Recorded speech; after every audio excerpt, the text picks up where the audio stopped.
Isiniwalat ni alias Totoy na plano umanong ipapatay siya ng negosyanteng si Atong Ang matapos niyang tanggihan ng alok na suhol kapalit ng kanyang pananahimik.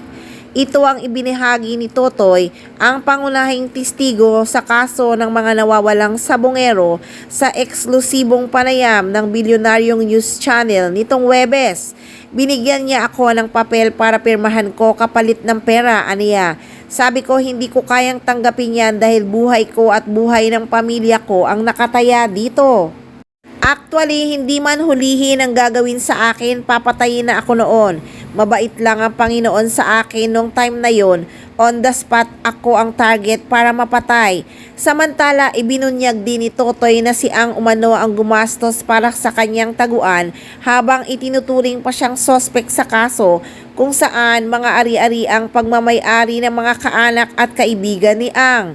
Lahat ng tinaguan namin binili niya. Kaya ko ito ituro isa-isa, saad nga ni Totoy. Inihayag din ni Totoy ang mga aligasyon kasabay ng pagsasampa ng reklamo ni Ang laban sa kanya at kay alias Brown sa Mandaluyong Prosecutor Office noong Hulyo 3. Ibinunyag din ni Julie Dondon Patidungan na alias Totoy na kaya siya naglakas loob na lumantad ay dahil ipinapapatay umano siya ni Atong Ang. Sa exclusive interview ng agenda ng Bilyonaryo News Channel, sinabi ni Patidungan na pinapapatay umano siya ni Ang sa halagang 50 million. Ayon nga kay alias Totoy, pinapapatay niya ako sa halagang 50 million. Para alam ng lahat, kaya ako naglakas ng loob na ganito. Sabi ko nga sa sarili ko, aanhin ko yung pera kung mapatay naman ako at mawala ng hustisya ang mga kamag-anak ng mga missing sabongero, saad pa nga niya. Aniya, siya raw ang pinagkakatiwalaan ni Ang sa lahat ng bagay, pati na rin sa mga property nito. Samantala, dumulog na nga sa Mandaluyong City Prosecutor Office ang business tycoon na si Charlie Atong Ang para magsampa ng reklamo laban sa mga whistleblower sa kaso ng mga nawawalang sabongero.